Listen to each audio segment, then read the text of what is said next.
Déjà ce dimanche 15 décembre 2024, dans la loi de Félix Antoine Tshilombo, le président de la République démocratique du Congo, Paul Kagame à Rwanda, l'intermédiaire Joao Lorenzo, pour trouver des solutions durables et définitives dans la matériel socio-sécuritaire et démocratique. Nous osons croire que le Kandenge et le Ngobani, tout le société dans la matériel, État de la nation Félix Antoine Tshilombo, tout le société dans la matériel, vie nationale, vie quotidienne et la population démocratique. Nous sommes directs que l'heure de la vérité a sonné. Ce pays, je le dis tantôt, c'est notre pays. Il faut aimer le Congo. Il faut être un vrai patriote, défendre l'intérêt et l'intégrité. Il y a la République démocratique, c'est notre credo, c'est notre démarche pour sauver, informer la population du Congo démocratique pour tout ce qui se passe réellement dans la République démocratique du Congo. Donc Félix Antoine Tshilombo, président de la République, Paul Kagame Rwanda, dimanche 15 décembre 2024, si on fait une petite rétrospective des faits, des propos à Félix Antoine Tshilombo, je n'ai pas besoin de Kokutana Panté, Fonokutana Paul Kagame, parce que c'est lui le problème. C'est lui qui soutient le M23, c'est lui qui soutient l'AFC, c'est lui qui soutient. Je suis avec Jean-Ville. Pour l'intérêt démocratique du Congo, Moïse Kankonde est là, pour essayer quand même de développer les sujets d'aujourd'hui. Ndoko Jean-Ville, Mbote. Mbote ndeko, mbote na balandinyo so owa Jules Bakuna Tonga lelo ya kolanda biso. Ça a été toujours un réel plaisir. Ya ko décortiquer ba cité d'actualité au Ezali Kotungisa Mboka na biso et proposer, donner aussi de plus de solutions. Merci na yo pour la confiance renouvelée na pesi mbote na moninga ngai. Moïse Kankonde oyo toko ndongwana naye na tongo lelo permettez ngai na sijo isolé na sala ba sincère condoléances na mwana mboka Daniel Kabea, communément appelé machine politique oyo lobi loleki abungisi oyaye maman na pesi ba condoléances na famille ya oyo ba bungisi maman na bango pona koyebisa kulutu na ngai machine politique Daniel Kabea que nous sommes vraiment de cœur lisanga mobimba ya ba communicateur pe lisanga mobimba ya ba politique tozali kokabona yo mawa tokozala wana Nathan Tokozela programme Ebima. Merci beaucoup. Force à toi, maître Jean-Nol au PP, là où vous êtes, nous sommes de cœur avec vous. C'est un combat politique. Après la prison, c'est les pouvoirs. Bunda, Rolonga et Zamarambo. Donc, sois fort, maître Jean-Nol au PP. Nous avons de Mbote. Mbote de Vodric, on a pêché Mbote, on a pêché staff technique, qui va permettre Bissot. Tokom là-bas, on a Mboka, on a Banda, on a Bango. On a pêché Kouloutunangai, Mbote, on a plateau. Na pesi ba congolais nyonso na tonga le transport o batana rond-point ngaba ketambo magasin kinga sanya suka ipeno batana transporter na pesi ba bote o politique ya populisme ya gouvernement madame Judith Suminwa Tuluka ba conseil kaka ekiti et pourtant na ba station ezali côté Kamate tikanga ina pesa pe makasi na kubutu na ngai Jean-Nol Pepe na pesio mbote siko zali soit fort ça c'est la vie politique les ala kandenge wana après la prison ndenge kulutu na nga rodika otukolo bangwa c'est le pouvoir soit fort nous sommes sûrs à certains que Okobima. Merci de pour l'invitation sur votre plateau et à Toloban. Merci beaucoup. Tripartite, tout le monde Jean-Ville Moukoula. Est-ce que pourquoi il y aura des retombées, il y aura des solutions définitives et durables pour la PLS du Congo? Joao Lorenzo comme militaire, il s'est décidé entre Félix Antoine Tshilombo et Paul Kagame Bakutana Basula parce que soutien total. Il y a M23, AFC, c'est entre le main, il y a Paul Kagame. Ndeba Bakutana Luanda dimanche 15 décembre 2024. Pour la solution définitive, Babi, Angers en Makasta Matali corridor ya Lobito. Pour la Rwanda Congo, PKI pour minérer Bima. Quelle sera votre analyse? Est-ce que l'impact de la Matali à Joe Biden na Rwanda, il on est poussé Bandrum Baleba pour Kimia en Afrique? Merci Ndeko Nangai. Tika Naboui, la question est vraiment très pertinente. Vous savez, mon amboka Félix Tshilombo, le président de la République, il en avait dit que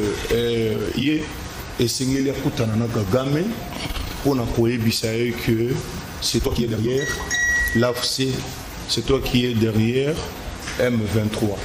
Aujourd'hui, quand même, nous souhaitons, parce que j'ai beaucoup entendu, surtout dans Bande Konabiso, il y a opposition, Bande Kankonde, les autres, au côté de la Yango. bazote le melayango balobi non Félix il faut pas kende alobaka que yé na Kagame baokuta na se na mikolo ya suka. Non, mais lorsqu'il y a intérêt à Moka, lorsqu'il s'agit des intérêts communs la Moka, on peut revenir sur Maëto Lobaki pour privilégier l'intérêt à Moka. Je ne trouve pas du mal. Il y a Félix Tshisekedi, il y a beaucoup de Kagame, parce que ce que je sais avec notre président aujourd'hui, ce n'est pas quelque chose à cacher. C'est le président Tshisekedi qui a dit ça dans la tribune des Nations Unies que c'est Kagame qui soutient, qui est derrière M23. Et aujourd'hui, c'est connu de tout le monde que c'est Kagame qui soutient Nanga na FC. C'est connu aujourd'hui. La chose où Totikala Koyebate na Bokonzi Yakala, il y a Kabila, Totikala Koyebate que c'est Kagame qui était derrière le M23. Mais avec ce régime ici, avec le pouvoir de Félix Tshisekedi, aujourd'hui, tout le monde qui Mobimba, que c'est Kagame qui est derrière l'agression aux alliés dans l'Est et Mboka. Mais non, il y a une analyse. Ce qui est ici à souhaiter et souhaitable, c'est que Félix Tshisekedi doit se rendre en Angola. Pourquoi? Parce que ici, c'est maintenant les droits internationaux qui priment. Dans le droit international, lorsqu'il s'agit, il y a qu'on ramène paix dans une agression ou dans la guerre Songolo Pakala, il y a la médiation, la diplomatie, il y a la médiation et il y a aussi les bons offices. Mais la phrase et c'est la médiation, c'est ce qui est en train de se faire. Félix Tshisekedi doit partir et parler à Kagame. Ce que moi j'ai craint, c'est que Kagame n'a jamais respecté quoi que ce soit. Donc Kagame n'est pas honnête. Il n'est pas honnête, c'est un homme qui est versatile. Ce monsieur-là, vous vous souviendrez ici, Ezalaki n'a cessé de faire mon co, Ezalaki. Mais combien de fois va violer ces chefs de la RDC observe le cessez-le-feu. Il viole cela. Mais c'est ça où il y a un problème. Mais nous, en tant que tous en Aposa, il y a que guerre où Ezali, où Yoba, et pas à Rwanda.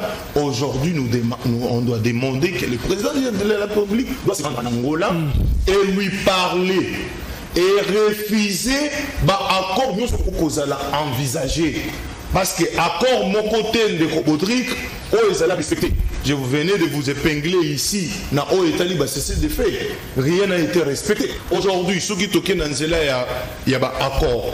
Et j'ai beaucoup aimé. Lorsque Félix Tshisekedi a coutani en Angola, la fois passée, avec Lorenzo, le président américain Joe Biden, il a épinglé, il est revenu sur ça. Même si Angers est tellement grand, na Oetali pont il y a l'Obito, mais le président est revenu encore pour dire que la paix et la sécurité ezali ba primordial au Sénégal ezala envisager na accord wana. Donc pour que projet wana ya l'Obito ezala exécuté et même la biso ba office et Sénégal au préalable imposer d'abord la paix. Et Sénégal Babissa Kagame a retiré les troupes naïe au Etchaka, terreur na est de la République démocratique du Congo. Et aussi dire à Kagame que lui, il doit payer. Parce que vous savez, aujourd'hui, la RDC a perdu. Je peux dire à l'Est, là, c'est quasiment de milliers de Congolais. Oh, il va perdre la vie là-bas. En ajoutant la guerre à 6 jours entre Uganda. Guerre à 6 jours. Kisangani. Vous vous en souviendrez. Et aujourd'hui là, combien y a Bano Batikali Baofele? Combien de nos filles et de nos mamans qui ont été violées? Combien y a bateau Lelo Batikali Makolo Kokatana? Combien y a basoda biso Lelo Awa Bazali Batikali ba handicap Bakoki Kosala pas quoi que ce soit. À cause il y a guerre il y a Est. Mais nous, en tant que les Congolais, nous Totikala Kogumata on était. Mais ce sont eux. Milliers de Congolais. Aujourd'hui, c'est une opportunité pour nous que Félix Tshisekedi, qui nous représente en tant que président de la République, doit se rendre à Luanda et dire à Kagame, à bâton rompu comme ça, qu'il République doit retirer la troupe na Est République. Merci beaucoup. Moi, c'est que Félix Antoine Tshisekedi Tshilombo doit se rendre au niveau de Luanda pour dire la vérité. Il doit retirer ses troupes au niveau de l'Est Congo démocratique. J'ai envie là, essayer quand même de donner beaucoup de choses. Aujourd'hui, les enfants sont restés des orphelins. Aujourd'hui, le Rwanda dans le pays.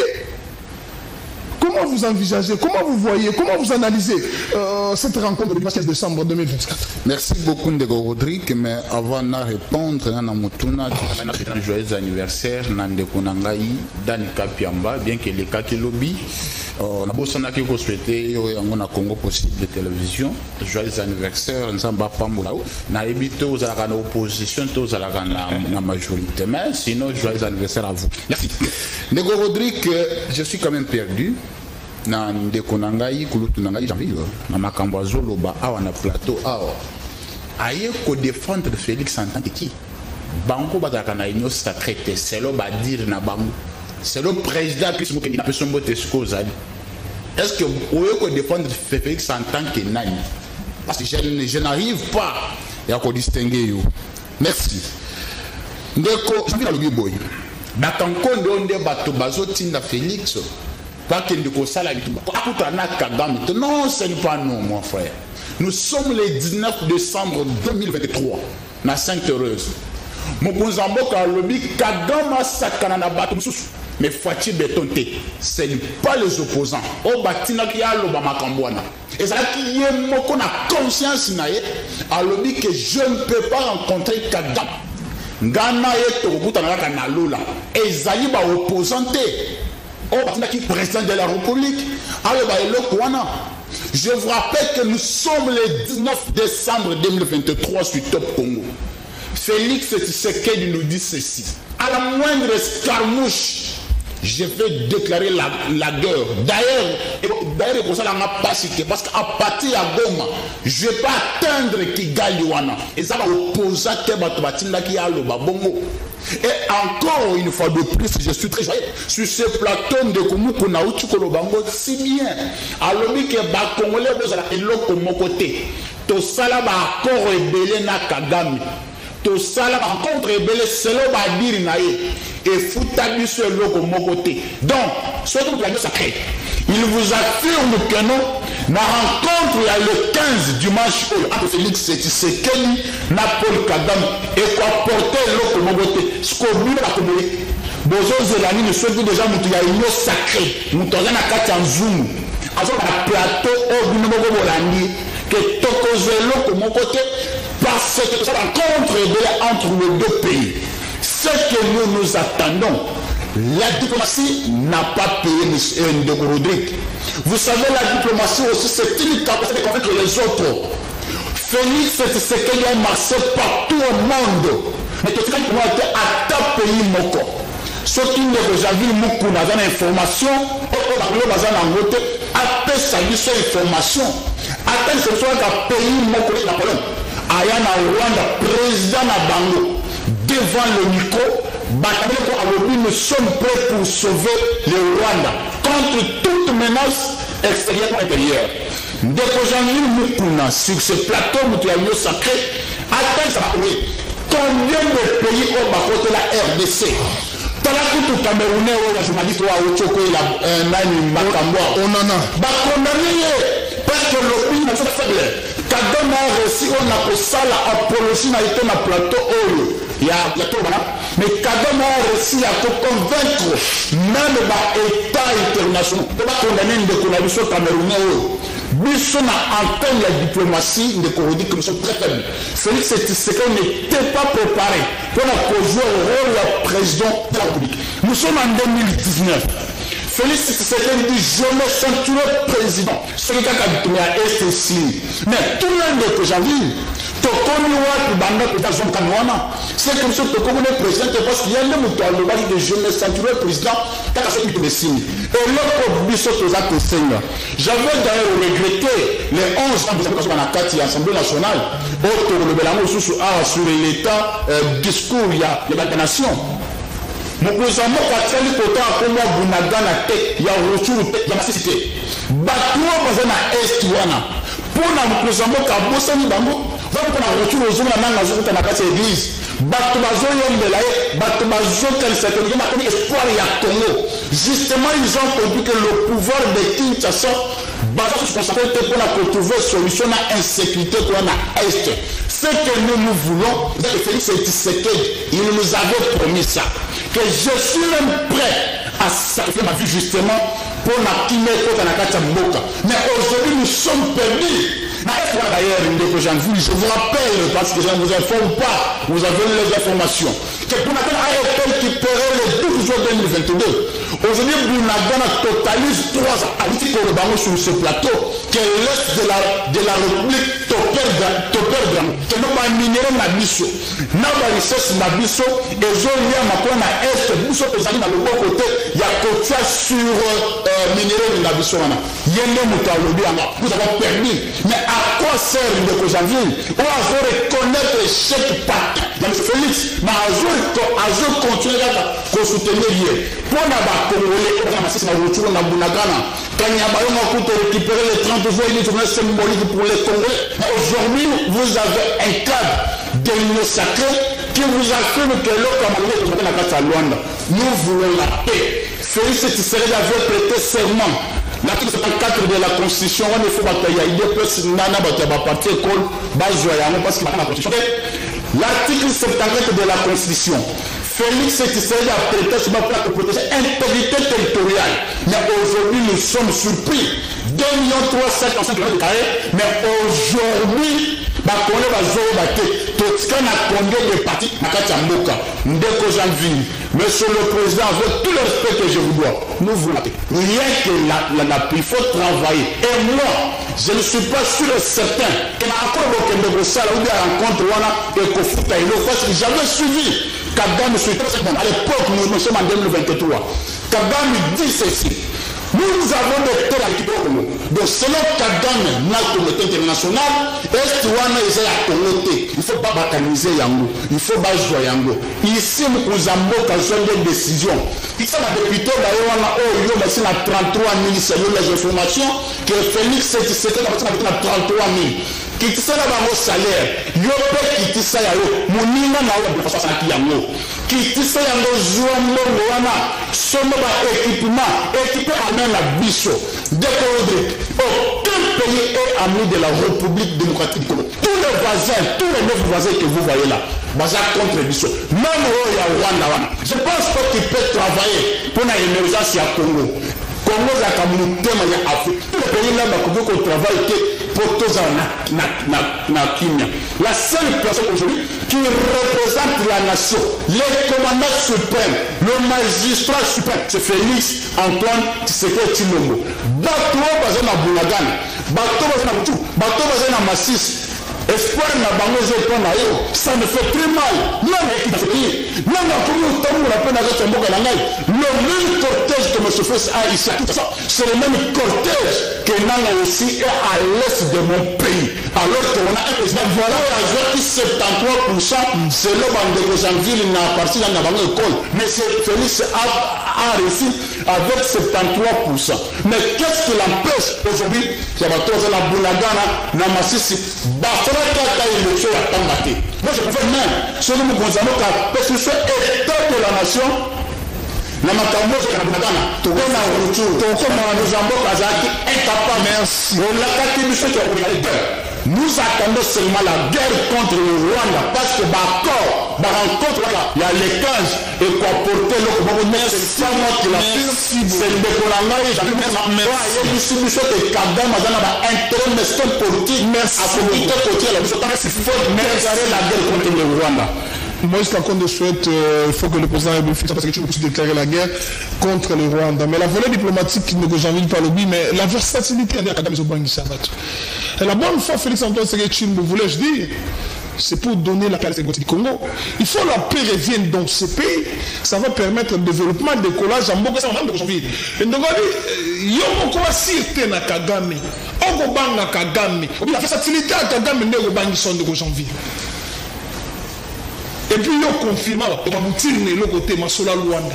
Il y a 15 décembre 2024. Entre Félix Antoine Tshisekedi Tshilombo, Najwa Lorenzo. Merci beaucoup, Nicolas. J'ai vu Ndeko Kankone aller dans tous les sens. Alors, c'est utilisé Yemoko sur les plateaux. C'est que je n'ai pas compris. Alors, Makamunga n'a l'obité. Alors, ça a du sophisme. Le sophisme, c'est l'art de mentir tout en étant sérieux. Il est sérieux, mais en train d'être, il ment publiquement. Alors, il a l'obité. Alors, tout le monde a l'obité. Nous avons soutenu Félix Tshisekedi en tant que qui? La qualité des partenaires de l'Union sacrée. Ok, c'est bien. D'ailleurs, il a donné la réponse. Je ne suis pas de l'Union sacrée, mais à propos, à coller que je suis de l'Union sacrée, cadre de l'Union sacrée. Mais je vais bien encore que des Kokankone, moi, nous ne sommes pas de l'Union sacrée. Pour être de l'Union sacrée, il faut signer au préalable charte. Il y a une unité, nous soutenons. Moi, je ne parlais pas. Tolérance au débat. Nous soutenons le président de la République en tant qu'une institution. Et Écolo, nous sommes des légalistes. Et Écolo, nous sommes les socialistes. Nous sommes du côté du peuple. De la même manière que Félix Tshisekedi, il est du côté du peuple, nous aussi, nous allons soutenir le président de la République, Félix Antoine Tshisekedi Tshilombo. Ndeko Kankone, il est en train de faire l'apologie. À ta zone d'Imamote, mais ça, c'est vraiment faire l'apologie de Paul Kagame. Donc, moi j'ai un politicien en face de moi qui fait l'apologie de Paul Kagame, voire même de Nanga. Non, pas ça, pas ça. S'il te plaît, s'il te plaît,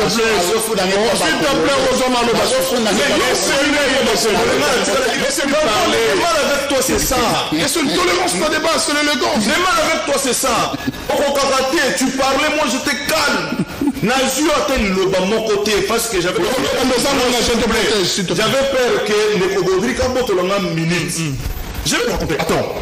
Tu es en train de faire l'apologie ici, ma Congolais sous mon Moniango. Moi je n'ai pas cité le nom de Nanga ici, c'est toi qui as cité le nom de Nanga. Comment tu peux commencer à faire l'apologie à mettre le col à Paul Kagame et Nanga? Tu ne peux même pas les citer ici. S'il vous plaît. Surtout Nanga. Toi tu es un politicien. Un intellectuel que tu es, tu peux pas citer le nom de Nanga ici. Tu as fait vraiment apologie à Nanga. Laissez-lui s'il te plaît, Moïse. Tu l'as fait. Jean-Michel Moukouna, le baka lingala bandeko ba otasi des choses na langa lokota lingala. Bien parce que tu peux en apposer ba mabeka. Merci beaucoup. Na pesi mbote ndeko bokecho wala na mingi. Wayambo. Na lobi na yo lisusu affirmango. Tango ba kolandela ye. Et comment non, Félix Tshisekedi, a affirmé que Félix Tshisekedi a bâti des députés 3000 Tu as dit que tu as des informations. Tu as dit des informations. S'il vous plaît. Pour te rencontrer encore de Kokankone, ce n'est pas le président de la République, Moutouachaka, Barem Salarial, il y a des députés. Encore ça, c'est une incohérence que tu dois arranger. Il y a tout un budget. Na Barem, ce n'est pas le président de la République. Barem, il y a Kofuta Batou, ça la DG, député, ministre, ce n'est pas le président de la République. Mais toi, tu as affirmé ici que tu as les informations, c'est Félix Tshisekedi qui a augmenté à Matissi, c'est-à-dire député. Tu as encore dit ici que selon Bisson de Topé, c'est qui Félix Tshisekedi 73%. Non! Ce n'est pas union sacrée. Encore plus, ils sont soutenir le président de la République. C'est le peuple tokenais qui n'a pas urne de Ganaï. Et c'est la Cour constitutionnelle, le CENI et Bimissi, président de la République. Et la Cour constitutionnelle a validé ça. Félix Tshisekedi a commis président. Ce n'est pas nous. C'est le peuple qui va voter qui va passer 73%. Je sais que tu es katumbiste ou C'est connu de tout le monde. Naïndé na lobia ou le que yon konya que pas Katumbi, tu es un katumbiste. Jamais ma Congolais. Mais je l'ai dit. Je suis journaliste. On est quoi la nanga ba ebi que janvier la lobaka bosolo na lobi la bango lelo ndeko ya bata makabisa katumbiste. C'est connu. Lelo na sombe le chef aux anango. C'est nos anango ya YouTube. Regarde yebisa bango, c'est nos anango. Mais moi je te dis que c'est Katumbi qui est derrière toi, monsieur. Quelle issue? Le Congolais peut attendre quoi? Le Congolais peut attendre quoi? Je reviens encore à ma propos. Naloba kite ke awa na beaucoup tania Kagame Félix Tshisekedi et qu'engendrer le côté. Je n'ai pas dit ça. Je dis que j'ai craint. Et c'est connu de tout le monde. Même le président de la République lui-même, il sait ça que combien de fois Kagame a violé cesser de fait. Combien de fois Kagame a honoré, accordé. Qu'est-ce qu'il veut du Congo? Moi, j'ai suivi Moïse ici. En 2023, Kagame est passé cité de 5. Il a des terres à récupérer au Congo. Je me suis posé tant de questions. Mais ça, au Tali même 4, il y a 1885. Carte belge, cartographie, Salamana, même ethnie Moulenge Yate. Mais pourquoi cet acharnement contre le Congo? Qu'est-ce qu'il veut du Congo? C'est parce que le Congo c'est un pays riche? Ou bien le Congo, on a un problème de leadership? Non, c'est pas. Le problème, Bissona Kagame et Zalakaya richesse. Vous le savez très bien. Aujourd'hui, na Rwanda, Banana Bango, c'est Eza pire Lukuta. Banana Bango, c'est une classe pour nous dire Bango que Est et la République démocratique du Congo et Zalakaya Bango. Et ces enfants-là, ils sont dans la classe.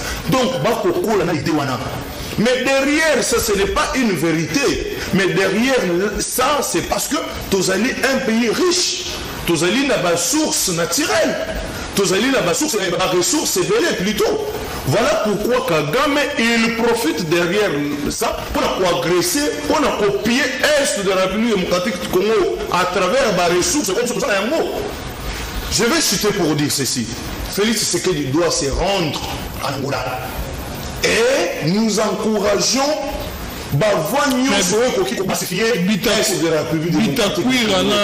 comment ça s'appelle Bitakwireki Naouli Meshiki. Babi Félix Akendete parce que Kagame n'est pas honnête. Alobi Félix Tshisekedi Moutou Alobara que Yeba Kagame Kakanalola. J'avais dit ça ici, dans entame l'émission.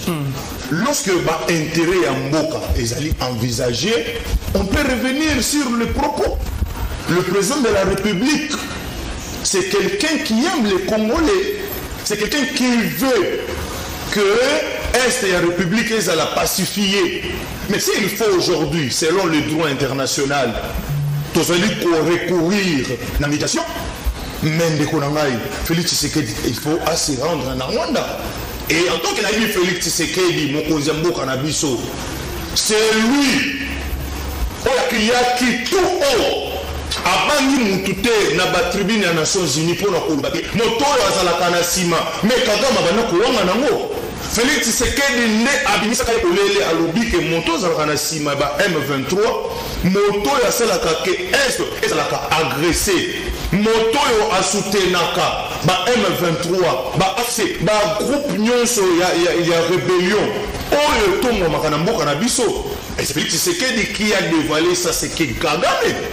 Mais ça sera quoi de plus normal? Aujourd'hui, Félix Tshisekedi Bakutana Kagame peut atalayer la mise sous Boekoe Bisaye que Neko et Sénili ont retiré ba troupe wana aux alliés à Est. Merci beaucoup. Merci beaucoup. Deuxième sujet, Massola, na bozindo ya Massola Mso Atolo Malo parce que tout qui met commencer ce temps, on est en train d'évoluer lentement sûrement vers des analyses propres pour l'intérêt démocratique du Congo. Deuxième sujet, Massola Lolo, pour ou contre révision de la Constitution démocratique du Congo ou bien pour changer ça, Kankonde. Quelle sera votre proposition? Le chef d'État Félix Antoine Tshilombo a dit il faut des réformes institutionnelles. Apparemment, tout le monde commence à relayer ça. Apparemment, malgré de l'autre côté, c'est ça très déterminé, Babo changement de conditions, mais apparemment, l'Union sacrée déjà emballé. Merci beaucoup, Rodrigue. Mais il faut que nous équivoque Jean-Ville Moukouna, à continuer à mito ya ba Congolais. Moi, je ne peux pas faire l'apologie. Il y a ba rebelle. Moi, je suis démocrate. Notre pays s'appelle la République démocratique du Congo. On a pris la démocratie comme notre idéologie, comme notre éthique, comme notre doctrine. Voilà le mot qui me revient en tête, comme notre doctrine. Je reste démocrate. Je combats Félix avec la caméra et le micro. Je ne peux pas soutenir bateau bazo tangisa matila ya ba Congolais ba nanga wana baza bato bazo instrumentaliser na ba communauté internationale et puis ceux qui bazui mboka ba Congolais, il faut savoir que ceux qui n'ont pas d'état tout vont tomber wana za ka intérêt à la communauté internationale makambolo ndoko mukona ayeba kamote que moi je ne peux pas soutenir parce que je suis démocrate, je reste ici à tout et surtout que Félix est à combattre par la voie des élections. Moi, je dois me battre pour Alnoa Kanazela. Il y a élection. Parce que Congolais va aider. Et puis, aux autres Bakeno, Bako Kangangaï, j'ai évoqué la question. Il y a un monument, il y a des députés qui sont à 33 000. Bakongolais, vous appelez à YouTube. Combien est payé le président de la République? Combien est payé le membre du gouvernement? Combien est payé même le député? Ceux qui ont dit 33 000, ceux qui ont aussi. Il y a un agneau sacré. Après, ça c'est énorme parce que l'article 89 de la Constitution est aussi na Bensambuka. Va déterminer Yango. Puis est-ce que Mozambique a déterminé oui. Toutes les institutions de la République ont leur arbitre qui s'appelle Félix Antoine Tshisekedi Tshilombo. L'article 69 de la Constitution. Il est le garant de la nation, l'arbitre des bons fonctionnements des institutions. Politique gouvernementale en concertation entre le gouvernement. Il faut bien interpréter les dispositions de la Constitution. La politique de la nation est travaillée en concertation entre le président de la République et le premier ministre ou bien la première ministre. C'est-à-dire, ce qui a l'instruction pour y instruire, parce que c'est lui le garant. Bakoto Sayango, Sayel, Naïpe, et Toro à 2 millions. Et Kokita, Madame Ekiti, je dis, s'il vous plaît, ça n'existe pas. Si vous avez cette loi, il faut l'évoquer ici. Ça n'existe pas. Dès qu'on a avec une manapos, mais loi de finances fait réglementable. Ça n'existe pas. La loi qui détermine les évolutions du président de la République, ainsi que les membres les salaires du président de la République. S'il te plaît, s'il te plaît. Ce qui 2 millions, 2 millions,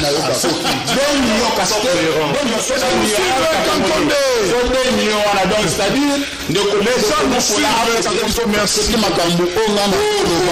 le changement conseil de démocratie du Congo. Merci beaucoup. Je vais associer ça avec le discours du chef de l'État. Le 11 décembre à l'Assemblée nationale, j'étais étonné, mesdames et messieurs. Je n'ai pas compris votre parti politique soi-disant IDPS. Parce que moi j'ai posé ça comme si ils avaient beaucoup de pression. Est-ce que vous avez vu ce que moi j'ai vu à l'Assemblée nationale? Quand le président entre, le militant à IDPS, Babani Koyemba, il fait même la confusion entre la 10e RI et l'Assemblée nationale. L'Assemblée nationale, c'est le symbolique de l'État. Là, on représente l'État. Mais maintenant, il y a 10e RI, il y a IDPS. Comment vous posez la confusion? L'Assemblée nationale, les a la 10e RI. Et lorsque Félix Tshisekedi dans l'Assemblée nationale, il faut faire la part des choses. Il n'est pas de l'IDPS. Il faut faire la différence entre Félix et maman Marthe, moi et papa Etienne, n'a Félix Tshisekedi le garant de la nation, l'arbitre des bons fonctionnements des institutions, le magistrat suprême. Il s'appelle Félix Antoine Tshisekedi Tshilombo. Quand j'ai lu Félix, j'évoque déjà l'article 68 de la Constitution. 4 institutions de la République. À lui-même, Félix Tshisekedi, il représente une institution. Mais, il y a IDPS, il y a Djezemiri. Baza Korea l'Assemblée nationale, pour la Koyema, et puis vite quand même, on est chef de corps, après Sibino, Bozo Kate. Et là, on est salinga vraiment passe dans un parti politique qui se dit démocratique, un parti politique Voilà pourquoi je il y a RCP, école du parti et ça l'a capté. Changement ou bien révision de la constitution. Voilà pourquoi on appelle ce président Chris Mukendi Teseka Azali. Parce que le président Chris Mukendi a Salaki communiqué, a dit ils sont partants pour la révision. Parce que la constitution elle-même prévoit le mécanisme. Il y a révision. Mais changement, c'est l'objectif Kabouya. Kabouya a une constitution. Dans cette constitution-ci, on n'a pas prévu le changement de ce Kabouya. On a parlé de la révision constitutionnelle. Nous sommes d'accord là. Je suis d'accord. Par exemple, comment un président de la République, celui qui a touché à la chose publique, il agit. Même le Premier ministre. Mais parce que l'article, mais c'est pas bon ça. On a pas juriste, on n'a pas avocat, il faut pas expliquer comment Félix Attal nous a pouvoir de c'est normal, il faut pas simba pena côté wana. Moto gérer 2 millions pour 55 mètres carrés. Mais comment faut gérer Moka sans que Batou naïe. Donc on doit trouver la voie naïe. Mais c'est compliqué ça. Wana il faut passer là-bas. Réviser quelques articles. C'est quoi intérêt Makabouya. Il est vrai, un parti politique a une mission de conquérir le pouvoir et de le conserver. D'abord, le conserver le plus longtemps possible. C'est normal. Il peut se créer le 18 février 1990 quand c'est dans l'opposition. C'est normal. Ce qui m'a sali 10 ans pour la Bayuma. Mais pour la copie Sabine Mandawana, il y a ce qu'on appelle les retombées politiques. Il faut pas commander Badien dans l'article 48 de la Constitution. Les sécurité alimentaire. Mais ce fait, c'est incapable. Il y a posé sans ça là. Et puis quand on a la discours, j'avais l'impression d'un président présidentiable. Comme si Azaki la campagne électorale. Et pourtant, il oubliait qu'il est président de la République. Espoir, il y a des Congolais. Moi, j'avais seulement demandé à M. Félix. Ce qui pose un discours de 34 pages, 1h42 minutes. Mais M. Félix, c'était quand Bonagana te Ruchu, le thème assez, c'était Kanyabayonga te, et puis Mobonde na Komuntu, na Maluka. Félix, tu sais qu'il est incapable en tant que. Pas Félix, moi, je parle d'une institution. Merci. C'est Félix Antoine Tshisekedi Tshilombo. Quand j'ai dit ça, en tant que patriote, en tant que merci. Comment je défendre l'IDPS, comment je défendre l'Union sacrée, la qualité minimale. Merci beaucoup. Selon son président, merci beaucoup. Nous avons vu la réforme nationale. Il a dit qu'il est pour te toucher quelques articles. Le solo et le changement de condition, il y a dit, on a posé ça comme côté. Il y a 37 ans à l'IDPS. Comment on a demandé comment on a babimi bayuma. Mais ça il y a eu qui yuma. C'est l'État congolais. Il faut sauver le pays. Il faut voir les choses autrement. Il faut aider le pays. Il faut doter les institutions fortes pour venir là-bas en habitude à lobby. Ça veut dire que vous êtes pour les changements ou bien pour la révision constitutionnelle. Merci Ndeko Nangai. Je n'aime pas trop parler des l'IDPS parce que Batouana, moi personnellement, je n'aime pas parler des l'IDPS. Je n'aime pas parce que les partis Olo et la Kisibiso a insuffisance nango. Les lots IDPS basés au pouvoir, mais Bazali n'a pas de parti gestion nango et en nous mabé. Est-ce que vous pouvez vous imaginer parti au pouvoir, Bazali n'a des secrétaires nationaux, des Barobunda, des secrétaires généraux Mibale, Barobunda. On ne sait pas qui prend des actes. Notre parti, il y a parti qui est qui. Le parti est départagé. Le parti est divisé. Mais on ne sait pas parce que les lots, c'est la vitalité démocratique. C'est la mission d'un parti politique. Il y a qu'à concevoir le pouvoir. Mais parce que les gens pensent que lorsque on envisage qu'on ait une réforme constitutionnelle ou bien qu'on révise la constitution, il y a déjà des articles, si je ne m'abuse pas, il y a 8 articles où ils allaient verrouiller, notamment article 71, où ils ont déterminé le mandat du président de la République. Ils allaient une fois renouvelable, c'est tout. Et puis, On ne demande pas à un président qui a déjà fait le mandat de revenir pour le troisième mandat. De ce côté-là, c'est un article ou une disposition qui est déjà verrouillée. Mais si l'UDPS pense que Essengeli Baoumela na Bokonzi, mais ce n'est pas vrai que Félix Tshisekedi, parce qu'il a déjà appiré, il va appirer plutôt mandat naïe en 2028. Donc si il va concevoir pouvoir, Bakobimisa dauphin, il y a ma classe, Kabila Salaki, on a peu perdu d'Abimisa Rachadal. Malgré qu'il a fait la constitution et la constitution intentionnellement. C'est ce que je dis. En principe, les élections devaient être en 2016. En 2018. Ça veut dire qu'il a déverrouillé déjà article 220. Ouais, non. Lui, il avait évoqué qu'il n'y avait pas. Intentionnellement. Non. Il n'y avait pas de moyens. Et la guerre de l'Est devrait vraiment envisager. Je vais finir pour. C'est ça parce que mission pessimiste. Pour discours et chef de l'État, moi je vais vendre là sur la révision constitutionnelle. Vous savez, en sociologie du droit, lorsqu'il y a l'inadéquation ou l'incompatibilité entre Oezali juridique et Oezali social, il est envisageable, tant qu'il y a la révision, il y a certaines dispositions pour adapter modèle ouana nevandeli, il y a peuple. Je l'ai dit en lingala parce que en français c'était na kati na émission vieux bokecho ta la émission il y a lingala. Je vais rester un peu ici sur l'inadéquation juridique. Nous l'article 164 de la Constitution. Et Zoloba éthique juridique. Par exemple, de combattant Tamponi. Arriba qui misolo à l'État. Félix Tshisekedi. Non, Félix Tshisekedi. Il peut pas voir la mêlée. Non,